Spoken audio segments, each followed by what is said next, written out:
हानि रहेगी और हम भी कार्यक्रम में 4 चांद लगा देंगे अगर आपके तालियों की मेहरबानी रहेगी। आदरणीय प्रधानाचार्य महोदय, यहाँ उपस्थित शिक्षकगण एवं मेरे प्यारे भैया बहन, आज बड़े हर्ष की बात है कि हमारे इस विशाल विद्यालय में स्वतंत्रता दिवस मनाया जा रहा है, जिसके उपलक्ष्य में मुझे 2 शब्द कहने का मौका मिला है। जैसा कि हम सभी जानते हैं कि आज हम अपने देश का 79वां स्वतंत्रता दिवस मनाने के लिए एकत्र हुए हैं। स्वतंत्रता दिवस किसी भी भारतीय के लिए केवल एक पर्व नहीं है, बल्कि एक गौरव है, एक अभिमान है। 15 अगस्त 1947 को हमारा भारत देश आजाद हुआ। इस दिन को देखने के लिए कितने ही वीर वीरांगनाओं ने अपनी जान की बाजी लगा दी और हंसते हंसते फांसी के फंदे को चूमकर अपना सर्वस्व बलिदान कर दिया। मगर मुझे एक बात बताइए कि क्या उनके परिवार नहीं थे? क्या उनकी खुशियां नहीं थी? क्या उनकी इच्छा या आकांक्षाएं नहीं थे ना? मगर उनकी सारी खुशियां केवल राष्ट्र के हित में बसी थी। कि क्या समझोगे तुम इस युग में, अरे क्या समझोगे तुम इस युग में कि प्राण गंवाने का डर क्या था? क्या समझोगे तुम इस दौर में कि अंग्रेजों के प्रताड़न का स्तर क्या था? क्या देखा है रातों रात? क्या देखा है रातों रात पूरे गांव का जल जाना? क्या देखा है वो मंजर बच्चों का भूख से मर जाना? कहने को धरती अपनी थी, कहने को सिर्फ धरती अपनी थी, पर भोजन का ना एक निवाला था। सूर्य तो उगता था हर दिन, पर हर घर में अंधियारा था।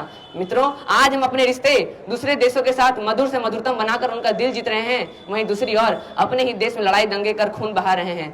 कभी राम रहीम के नाम पर, कभी मंदिर मस्जिद के नाम पर जब ये लड़ाई दंगे होते हैं तो गर्व से फूला हुआ सीना भी छलनी छलनी हो जाता है। क्या महात्मा गांधी, सुभाष और भगत ने ऐसे देश का स्वप्न देखा था? क्या हमारे क्रांतिकारी बलिदानियों ने इसलिए अपना सर्वस्व बलिदान किया था? अफसोस की बात है कि रावण का पुतला तो हम हर वर्ष जला देते हैं, मगर अपने अंदर पर रावण पर विजय नहीं पा पाते। महाशय, मुझे तो समझ ही नहीं आ रहा कि हमारे देश में चल क्या रहा है।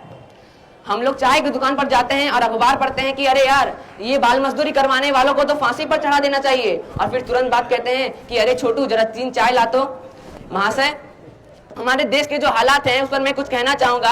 हम मोमबत्तियां लेकर निकलते हैं, हमारी बहनों का आंचल खींचा जाता है और हम मोमबत्तियां लेकर जुलूस निकालते हैं कि वो हाथ कंधे से कैसे जुड़ा है अभी, कि वो हाथ कंधे से कैसे जुड़ा है अभी जिसने किसी बहन का दुपट्टा गिराया था, कि वो हाथ कंधे से कैसे जुड़ा है अभी जिसने किसी बहन का दुपट्टा गिराया था। ये मोमबत्तियां तो मर्दानगी पर लानत है कि मर्द वो है जो लंका जलाकर आया था।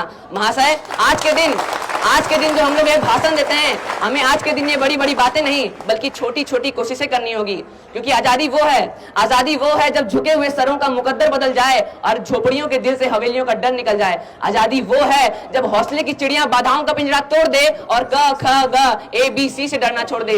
आजादी वो है जब अमन के गीत गाते हुए गले से लहू ना आए और अमरूदों के मौसम में बारूदों की बू ना आए। आज इस मंच से मैं युवाओं का आह्वान करता हूं कि कायर ना बने, ये वीरों की धरती है, वीर बने, अपने कार्य को राष्ट्र के प्रति समर्पित करें। जाते जाते बस यही कहूंगा कि ए माँ तू भरोसा रखना अपनी संतानों पर, हम तिरंगा गाड़ देंगे आसमानों पर। दुश्मनों सुन लो, हमें झुकना नहीं आता, तुम्हारी गोलियां कम हैं, हमारी छातियां ज्यादा। हमारे नाम पर ढोलकें बजेगी 2 जहानों में, हम मरेंगे यूं के जिंदा रहेंगे दास्तानों में। भारत माँ को नाज होगा हम दीवानों पर, ए माँ तू भरोसा रखना अपनी संतानों पर, हम तिरंगा गाड़ देंगे आसमानों पर। कि कसम है इस धरती की, कसम है भगवान का, कि कसम है इस धरती की और कसम है भगवान का, लिख देंगे अपने खून से इनकलाब हिंदुस्तान का। जय हिंद, जय भारत, धन्यवाद।